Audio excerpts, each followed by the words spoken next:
BFM Business et Tech Co présente De quoi je me mêle, François Sorel. Bonjour, rebonjour les amis, deuxième partie de quoi je me mail, votre rendez-vous tech du week-end. C'est toujours Anthony Morel, François Sorel revient la semaine prochaine. On a eu un débat passionnant autour de l'intelligence artificielle dans la première partie et vraiment j'espère que ça vous intéresse aussi. On a peur un petit peu parce que toutes les semaines on parle de l'IA et des fois je me dis peut-être que les auditeurs, les spectateurs ils vont se lasser. Mais franchement, je vais vous dire en tant que journaliste, et on est le club de la presse IT, ce serait presque une faute professionnelle en fait de ne pas en parler parce que c'est vraiment, l'actualité est foisonnante, folle, on est en train de vivre une révolution et donc on continue à en discuter. Dites-nous dans les commentaires quand même si ça vous intéresse ou si à un moment vous dites bon on a un peu ras-le-bol de l'IA, on veut parler d'autre chose. On va parler d'autre chose dans cette deuxième partie et on va notamment parler d'Apple. Alors plein de choses autour d'Apple, plein d'actus très intéressantes et notamment la WWDC qui se rapproche à grands pas, c'est au mois de juin, j'ai plus la date exacte en tête. 5 au 9 juin. 5 au 9 juin, voilà. La grande conférence des développeurs, c'est un rendez-vous qui est très attendu évidemment, encore plus cette année parce qu'on a des grosses nouveautés. Et j'allais dire, est-ce qu'il y aura vraiment des surprises ? J'ai l'impression qu'on sait tout, tout a fuité dans la presse. Je sais que vous avez fait le boulot, les amis, que voilà, vous connaissez Tim Cook personnellement, donc probablement vous avez des infos de première bourre. Mais c'est vrai que j'ai l'impression que là, cette année, on a quasiment tout, quoi. On a tout, mais sans tout avoir. C'est-à-dire qu'on sait exactement ce qui devrait être annoncé. Le fameux casque d'Apple, qui est une arlésienne, parce que ça fait des années qu'on en entend parler. On ne l'a jamais vu, on ne sait pas à quoi ça pourrait servir vraiment, mais ça devrait être annoncé, tout comme tous les OS qu'on connaît au quotidien, iOS, iPadOS, macOS, watchOS, des nouveaux Mac. Mais encore une fois, on ne sait pas qu'est-ce que ce sera et qu'est-ce que ça va apporter de plus. Mais on connaît les titres, mais on ne sait pas ce qu'il y a dans les sous-parties. Mais ça devrait être une grosse conférence. Donc ça, c'est le morceau de bravoure. Le gros morceau, c'est clairement le casque. C'est ça, il n'y a pas de doute. Je te rejoins complètement sur le fait qu'on connaît tout, mais en même temps, là, on connaît rien. Parce que c'est bien beau d'avoir le sommaire. La réalité, c'est qu'il n'y a aucune image de ce casque qui a fuité, qu'il y a plein d'informations qui commencent à se rejoindre, donc ils laissent penser qu'elles sont justes sur le fonctionnement du casque. Mais qu'est-ce qu'on sait aujourd'hui ? Les 2-3 éléments, alors, on est à peu près sûr. Ce qu'on sait, c'est que ça serait un casque qui ne serait pas complètement autonome, contrairement à ce qu'on a pu voir chez Meta, mais qui serait relié à une sorte d'ordinateur qui s'accrocherait à la poche, à la ceinture, peu importe. Ce qui fait un gros inconvénient, c'est que c'est pas hyper pratique. Un gros avantage, c'est qu'il est léger sur la tête, donc pour faire du sport, pour faire plein de choses, ça devrait être possible avec... Pas très Apple quand même. Ça ne ressemble pas beaucoup à Apple, mais bon. D'ailleurs, il y a eu des tensions en interne là-dessus. Il y aurait eu des tensions. Il y avait vraiment l'équipe Jonathan Ive qui était pour un casque complètement autonome et une autre équipe qui n'en voulait pas. Et maintenant que Jonathan Ive est parti, on se retrouve avec ce design probable. Ce qu'on sait aussi, c'est que ça serait de la réalité mixte. Donc un casque avec des écrans devant les yeux, c'est-à-dire que c'est pas transparent, c'est pas des lunettes, mais avec plein de caméras autour, et on aurait quelque chose de similaire à la couronne rotative de l'Apple Watch, qui permettrait de passer de la réalité virtuelle à la réalité mixte, donc voir le monde avec les caméras. Et ce qu'on sait aussi depuis cette semaine, grâce à Mark Gurman de Bloomberg, qui a toujours plein d'infos là-dessus, c'est que quasiment toutes les applications de l'iPad auraient été adaptées au casque. Donc ça ne serait pas forcément du 360 degrés à la méta, mais ça serait plus des applications revues avec des icônes en 3D qu'on pourrait sélectionner avec un coup de doigt. En fait, l'idée, c'est qu'on n'aurait pas de manette sur ce casque, mais on regarderait, il y aurait un suivi du regard, et quand on regarderait un icône, on aurait juste à pincer avec les doigts pour l'ouvrir. Et toutes les applications de l'iPad seraient dedans, donc ça inclut TV, calendrier, notes, messages, FaceTime, Fitness+, tout ça. Donc ça ferait quand même beaucoup de choses au lancement. Voilà tout ce qu'on a. On a hâte de le tester, évidemment. C'est très enthousiasmant. En plus, le fait qu'Apple lance un nouveau produit, première fois depuis 2014, et l'Apple Watch, je crois que c'est une nouvelle catégorie de produits, vraiment à proprement parler, produits par Apple. Les AirPods peut-être. Oui, il y a les AirPods, c'est des accessoires. Oui, absolument. Donc ça va être très excitant, évidemment, à suivre. Est-ce que, en termes de timing, ils n'arrivent pas au pire moment, finalement ? Parce que AR, VR... Je sais pas, je voudrais pas dire, mais enfin, on le voit bien en ce moment, là, la hype.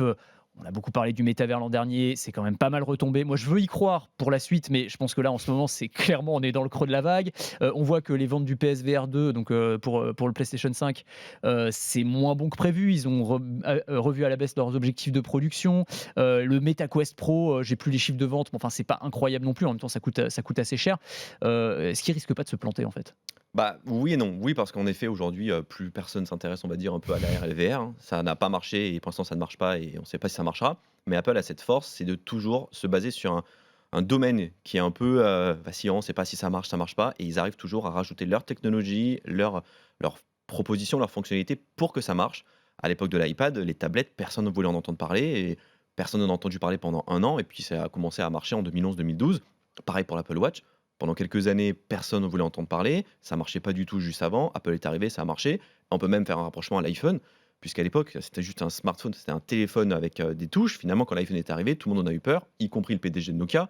Finalement, c'est ce que c'est devenu. Donc, est-ce qu'Apple va peut-être bouleverser ce domaine-là?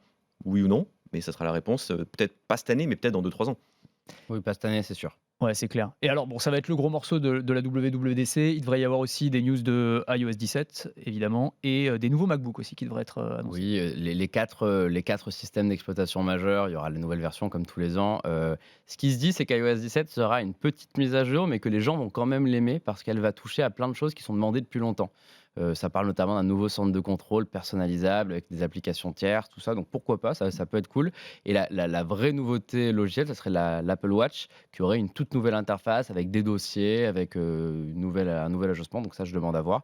Et sur les Mac, on parle d'un MacBook Air de 15 pouces, donc une première pour le MacBook Air. Bon, intéressant tout ça. Alors, tout ça, c'est les rumeurs encore, hein, même si ça semble quand même relativement crédible. Mais par contre, il y a des news pour de vrai chez Apple. Là, ces derniers jours, il y a eu deux choses très intéressantes. D'abord, une news pour la France, hein. C'est le deal entre Apple TV et Canal+. Donc, Canal qui a annoncé un partenariat historique avec Apple pour intégrer les films et les séries d'Apple TV dans MyCanal. Il y a à peu près 10 millions d'abonnés, je crois, MyCanal en France, sans surcoût. Énorme coup pour Canal, hein. Qui veut parler de ça? C'est un immense coup. Déjà parce c'est une première mondiale. C'est-à-dire que jusqu'à maintenant, Apple a une stratégie avec Apple TV+, qui consiste à faire abonner les gens à son application. Et leur moyen d'attirer, c'est de faire des promotions. Par exemple, vous êtes abonné à Verizon, l'opérateur aux États-Unis, vous avez le droit à 3 mois. Vous achetez une PS5, vous avez le droit à 3 mois. Même quand Mais tu à chaque achètes fois, un iPhone ou un quand autre tu achètes un produit Apple, iPhone on a aussi, oui, 3%, complètement. Mais l'idée, c'est qu'ils veulent que tu t'abonnes dans leur application. Et là, pour la première fois, ça va plus loin que les deals avec Netflix, Disney, Paramount, qui est sur Canal.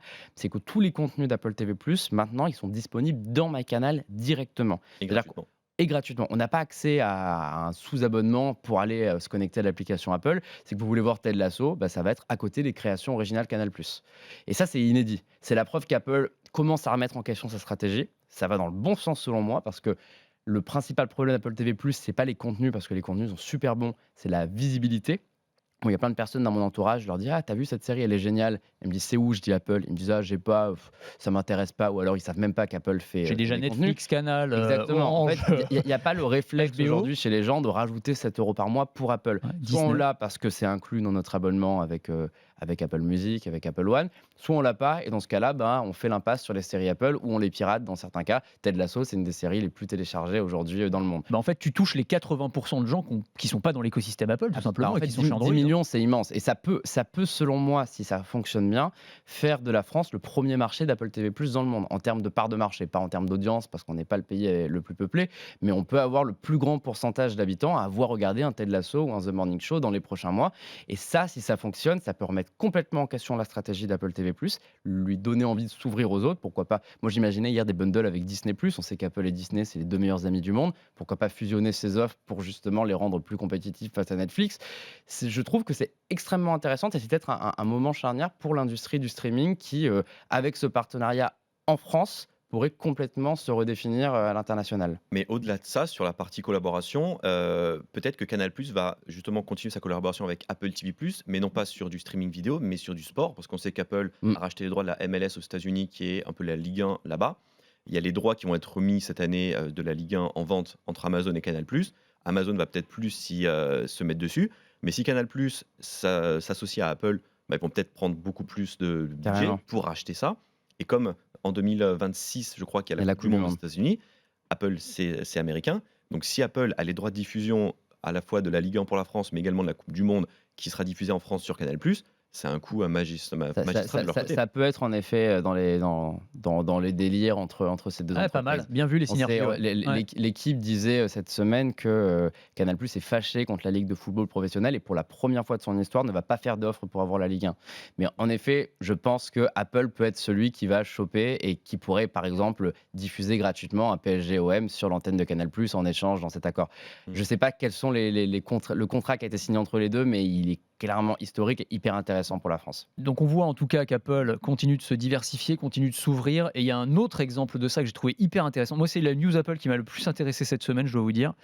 C'est le fait qu'Apple lance aux États-Unis pour l'instant un service de pourrait appeler ça de compte bancaire, de compte épargne, à 4,15% de taux d'intérêt. Donc on peut avoir son compte épargne sur son iPhone, déposer de l'argent comme on le ferait à la banque et être rémunéré pour ça. On a l'habitude qu'Apple nous prenne de l'argent, là ils vont en donner, c'est quand même un petit peu étonnant, c'est une première je pense. Dernier exemple d'une myriade de services autour de la finance, parce qu'Apple, il y a déjà Apple Pay, ils ont leur carte de paiement aussi aux États-Unis, on a la petite carte avec la petite pomme dessus, c'est pas mal, tous les fans d'Apple ils sont très contents d'exhiber leur carte, leur Apple Card, c'est assez classe. Est-ce que Apple va remplacer les banques à terme à votre avis? C'est une petite révolution là potentiellement, non? Je pense oui, parce qu'on l'a vu même à l'époque avec iTunes en 2001 ou 2002 quand c'est arrivé, on se disait mais en fait on va mettre ses coordonnées bancaires chez Apple pour acheter par exemple des sons, 1 euro. Donc on commence déjà à avoir un pas dans ce monde-là, puis ça arrive encore plus avec les services. On le sait, Tim Cook, c'est pas le monsieur des produits, c'est le monsieur des services. Et lui, depuis qu'il est arrivé à la tête d'Apple, il a créé je ne sais combien de services. Donc là, de passer sur du Apple Pay qui est arrivé en 2014, puis l'Apple Pay Later qui permet de payer en plusieurs fois sans frais aux États-Unis, l'Apple Card, là, le placement gratuit sans dépôt minimum rémunéré à 4,75%, je crois. 4,15.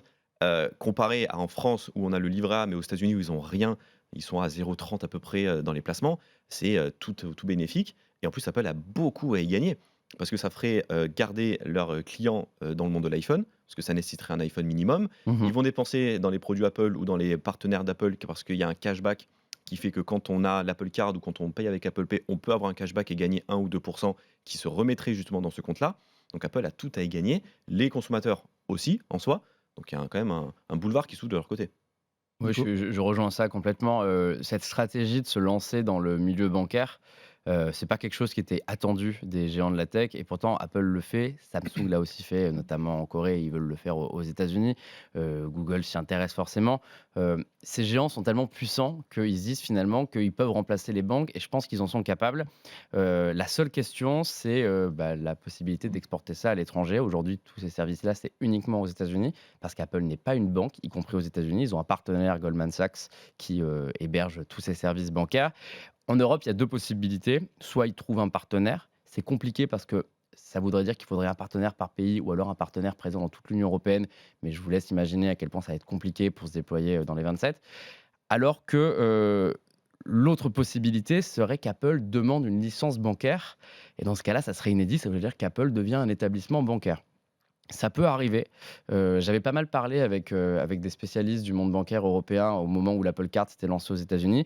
Eux me disaient qu'ils ne pensaient pas qu'Apple prendrait le risque de se lancer en Europe parce que c'est compliqué, il y a trop de régulation, c'est trop d'engagement et qu'en réalité, l'offre bancaire européenne, elle est suffisamment vaste avec les services comme Revolut, N26 pour ne pas avoir besoin d'un acteur comme Apple. Mais c'est vrai que j'imagine que quand on a Apple, la tentation de faire ça dans le monde entier et de devenir la plateforme bancaire, enfin, il y a des milliards d'iPhone, des milliards d'appareils Apple en circulation. Si on décide de dire que n'importe qui, dans n'importe quel pays émergent, peut créer un compte bancaire et payer avec son téléphone, et c'est Apple qui héberge tout, ça leur donne une puissance qui est vraiment phénoménale. Donc, est-ce qu'ils vont se laisser tenter? Je ne sais pas, parce que c'est beaucoup de galères derrière. C'est ce que disait JB. En plus, c'est vraiment un système qui s'auto-alimente. C'est-à-dire que Apple a cette puissance d'avoir 1 milliard ou plus d'1 milliard d'iPhone installés. Donc, ils peuvent pousser des services à grande échelle. Et en même temps, le fait qu'ils lancent des services comme ce compte en banque, c'est un avantage concurrentiel énorme pour faire rentrer d'autres personnes dans l'écosystème Apple. C'est-à-dire que quand tu vas pour changer ton téléphone, est-ce que je prends un iPhone, est-ce que je prends un smartphone Android? Apple, il me rémunère à 4,15%. Bon, c'est pas mal quand même. Donc, je vais prendre l'iPhone et une fois qu'on a le pied dans l'écosystème, on le sait bien, on est prisonnier. Surtout là, si ta carte fonctionne pas vraiment sur Android. Enfin, elle fonctionne à moitié, je crois. Elle fonctionne parce qu'il y a un site internet pour accéder à son Apple Card. Mais bon, voilà, il y a plus de paiement sans contact, il y a beaucoup de fonctions qui vont disparaître. Si tu as une Apple Card et que c'est ton compte principal, il faut un iPhone. Est-ce que c'est un peu anticoncurrentiel justement c'est aussi pour ça que je pense que c'est beaucoup de galères s'ils commencent à lancer ça en Europe et partout. C'est qu'il y a forcément je doute. On a vu comment les autorités bancaires européennes et du monde entier se sont inquiétées du projet de crypto-monnaie de Facebook et l'ont stoppé en quelques années. Est-ce que si Apple décide de dire on a une banque, on rémunère les gens, on fournit une carte et on parasite tout le système, est-ce que déjà les banques partenaires d'Apple Pay vont accepter? Ou est-ce qu'elles peuvent se rebeller et aller contre Apple? Et surtout, est-ce que l'Europe va pas dire oula, là, gros problème, c'est une menace pour l'institution, pour la Banque Centrale Européenne. On les bloque, on interdit ça et on les condamne pour abus de position dominante. Donc, est-ce qu'Apple a envie de se lancer là-dessus? Enfin, il ne faut pas oublier que leur principal business, c'est de vendre des téléphones. Donc, il vaut peut-être mieux ne pas mais à faire ce du jour. mal. Mais À ce jour. Parce que le smartphone est peut-être voué à disparaître d'ici 10 ans. C'est pour ça qu'ils Donc, expérimentent des choses. Mais si derrière, ils détruisent leur image parce qu'ils deviennent un méchant qui veut prendre le contrôle de l'Europe parce que c'est ce que vont. Oui, mais vont les banques vouloir ont faire tellement croire les mauvaise autorités. presse auprès des gens en général que je pense que Je pense tu vois. qu'Apple le sait. Ouais, c'est ça. Les géants de la tech globalement sont plutôt critiqués, mais les banques sont tellement encore plus critiquées que je pense que les géants de la tech qui veulent remplacer les banques, ce sera pas forcément mal vu. Ouais. Et c'est ce que tu disais, hein, la puissance. Faut quand même avoir les ordres de grandeur en tête. Une banque comme BNP, ça vaut aujourd'hui en bourse, je crois que c'est 59 milliards d'euros, quelque chose comme ça. Apple, c'est 2800 milliards de dollars. Donc c'est pas c'est des ordres de magnitude différents. Vraiment, ils ont une puissance qui est considérable. Il faut vraiment toujours garder ça. Ils peuvent tout bouffer s'ils décident de se lancer sur ce marché. Mais est-ce Exactement. qu'ils le feront? Je ne sais pas. Bon, on verra tout ça. Passionnant à suivre, effectivement, les aventures d'Apple dans la finance. Bon, on va parler d'autre chose que d'Apple quand même, on va pas faire que ça. Tiens, Snapchat. Enfin, Snap maintenant. J'ai dit Snapchat. Comme un vieux, c'est Snap. Snap, ouais. Voilà. Snap, c'est la maison mère. Snapchat, c'est l'application. Voilà. Snap qui faisait sa grande conférence hier. Ils ont annoncé plein de nouveautés, plein de projets, un petit peu leur vision à court, moyen terme. Et alors, très intéressant, hein, on parlait de l'IA dans la première partie, et là, il n'y en a eu que pour l'IA. Ouais. Qui veut réagir Vas-y, Nicolas, vas-y. Je peux le prendre, oui.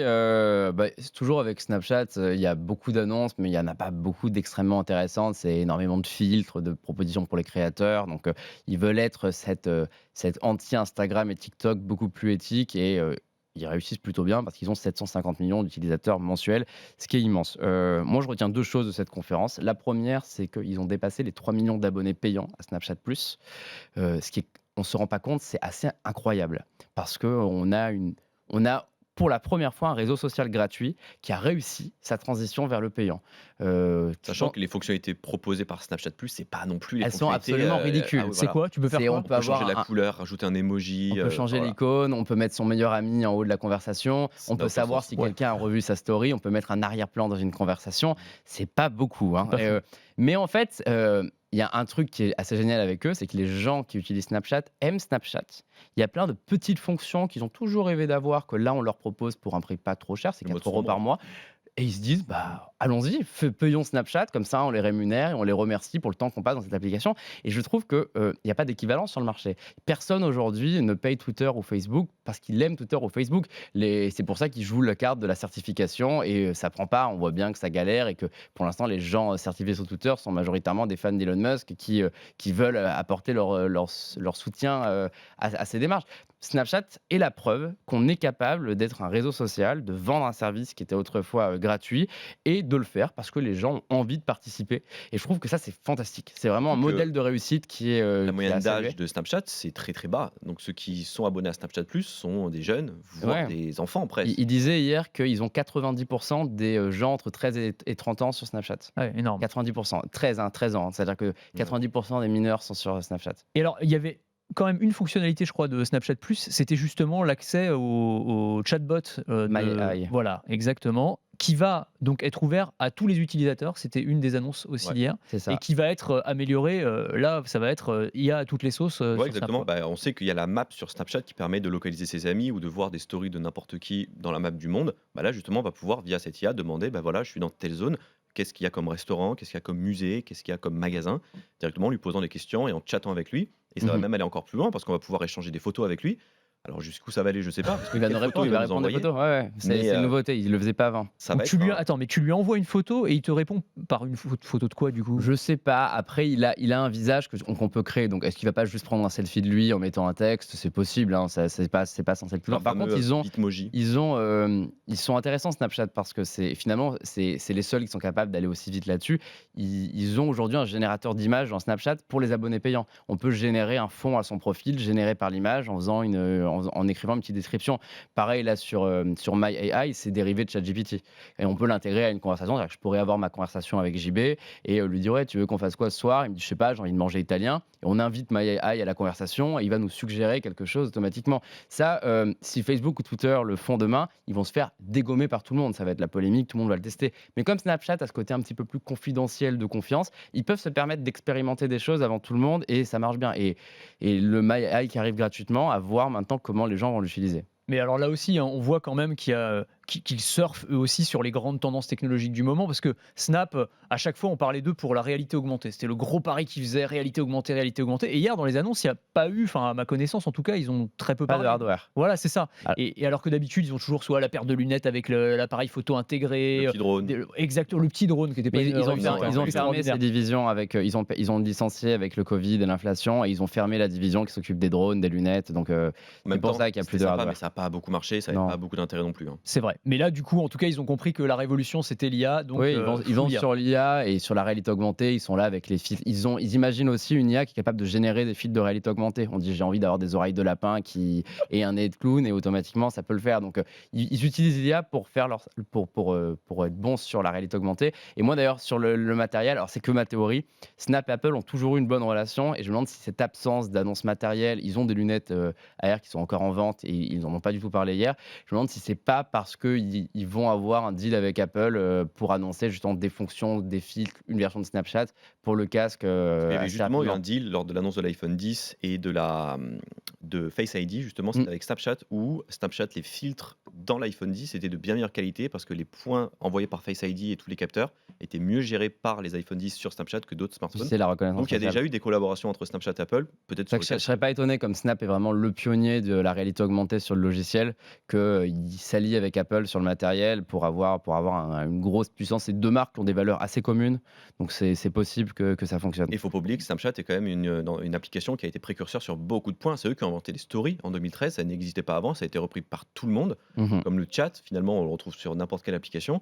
Donc oui, Snapchat parfois propose des fonctionnalités qui sont un peu décriées, mais qui sont après récupérées par tout le monde. Complètement. Il nous reste un tout petit peu de temps. On parlait des objets bizarres de Snapchat. On va parler d'un autre objet un peu bizarre. D'ailleurs, il a été interdit sur Amazon. C'est le Flipper Zero. Alors moi, je n'avais jamais entendu parler, je vais être honnête avec vous, alors qu'apparemment, il existe depuis 2019. Mais là, il est devenu viral, notamment sur TikTok. Le Flipper Zero, alors ça n'a rien à voir avec un flipper, hein, c'est un petit appareil. On le voit pour ceux qui nous regardent. C'est un... Alors on le décrit Boîtier. comme un Tamagotchi pour hacker, c'est la définition C'est un qui bon est nom. donnée. C'est un petit boîtier et qui permet alors de faire des trucs absolument dingues et notamment lire et copier à distance des tags NFC et RFID. Donc par exemple un pass de parking, ça peut être quoi encore alors clé de voiture, je crois que c'est compliqué, mais en tout cas des petits Immeubles, objets. Pour les Comme- immeubles aussi. pour Voilà, rentrer dans- les passes d'immeubles, exactement. De changer l'affichage dans une station-service, tu peux changer les prix, enfin des trucs Ouais. comme ça. Assez dingue, hein, on voit des démos sur les réseaux sociaux. Oui, il intègre plein de capteurs, de différentes normes connectiques qui permettent justement de faire plein de choses. Et moi aussi, je le vois pas mal sur TikTok en ce moment, donc je pense que ça cible pas mal les gens qui aiment les nouvelles technologies. Il y a un exemple qui me fait beaucoup penser aux jeux vidéo Watch Dogs, vous saviez, où c'était une sorte de jeu de GTA où on pirate tout. Donc on arrive devant un parking, et ben on appuie sur le bouton et la porte du parking s'ouvre. Ben, en fait, ça fait pareil parce que ça teste plein de commandes différentes. Donc vous vous mettez devant une porte fermée, vous appuyez dessus, vous attendez 15-16 secondes et il va trouver le bon signal et il va ouvrir le parking. Et ça fait ça surtout, ça peut trouver des codes à 4 chiffres, parce que 4 chiffres, c'est assez simple à trouver. Ça peut éteindre des télés dans des magasins, donc il y en a qui vont dans les rayons, ils vont à Darty, il y a 50 télés, ils appuient sur le bouton, pam, 50 télés éteintes et ils partent. Donc il y a ce jeu, en fait, c'est devenu le gadget un petit peu du piratage, parce que ça permet de faire plein de choses.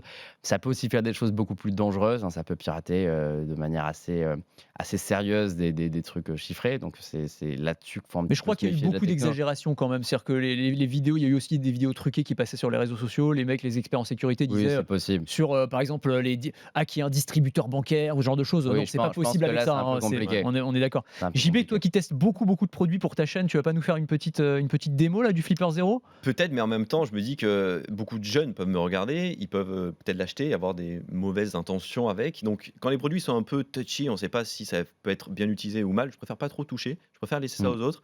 Parce que d'un côté, ça peut être très bien, mais d'un autre côté, oui, on peut pirater des portes d'entrée dans des immeubles et rentrer chez des gens. Enfin, ça peut être un peu compliqué. Prendre une porte de garage et y rentrer gratuitement. Voilà, c'est un Ouais, peu t'as raison. particulier. Donc, C'est la je décision pense que t'as sage, raison, effectivement. ouais. Mais les fabricants de ce petit objet se défaussent en disant non, mais attendez, nous, on l'a pas fait pour ça. C'est-à-dire que c'est aussi un jouet au service des hackers pour tester plein de trucs. c'est C'est les pas dérives. fait. Ouais. Voilà, c'est les dérives Bien sûr. potentielles, c'est toujours l'usage qu'on en fait. En tout cas, il est interdit officiellement sur Amazon, sauf que j'ai regardé ce matin, on le trouvait encore sur Amazon, alors peut-être pas chez des revendeurs un peu Combien ce petit obscurs. objet? Alors je crois, de base, il est à 169 $ ou euros, enfin c'est à peu près pareil. Mais là, comme il a été interdit, il est un peu plus cher, je l'ai vu à 300, donc voilà. Mais justement, je crois qu'il avait été lancé par leur fondateur justement pour initier un peu les jeunes ou ceux qui sont intéressés au code. Exactement, c'est ça, c'est pour ça. L'idée de base. Et c'est ce Oui, qu'ils c'est disent, les gars, ils paramètres, disent non, hein. mais on n'a pas fait ça pour que les gens ensuite aillent éteindre des télés dans les magasins. Bon, enfin, sauf que bon, Ouais, c'est logique. Moi, je me rappelle quand j'étais petit, il y avait dans les Pif Gadgets, dans ce genre de magazine, le petit interrupteur C'est black vrai. pour éteindre la télévision de tes parents pendant qu'ils regardent. Donc, ça a toujours été un fantasme de pouvoir s'amuser à éteindre un truc discrètement. Sauf qu'à l'époque, c'était qu'une petite télécommande infrarouge, c'était un signal universel et ça marchait. Là, ça va plus loin parce que ça intègre plein de technologies différentes et qu'il y a plein de petites applications qui ont été créées pour pirater des choses de manière pas très légale. Donc, c'est toujours le problème de ces produits. Moi, je le trouve marrant. Mais attention aux dérives. il y avait des mecs qui faisaient ça pendant la Coupe du Monde, je me souviens, il y a eu tout un scandale. Je crois pas Au que moment c'était des avec cet pénaltys. appareil. Ouais, tu te Au moment souviens des pénaltys, Horrible, horrible. Ça me fait penser en mode plus old school dans Amélie Poulain. Vous vous souvenez dans le film Le fabuleux C'est destin vrai. d'Amélie Poulain, Oui, des où, branches, où ouais. elle débranche la prise de l'antenne de son voisin qui regarde le foot et donc voilà pour l'empêcher de regarder. Bon là c'est vraiment Ils étaient précurseurs. Hein. ils étaient c'était précurseurs. précurseur. Il avait tout compris Jean-Pierre Ouais. Jeunet.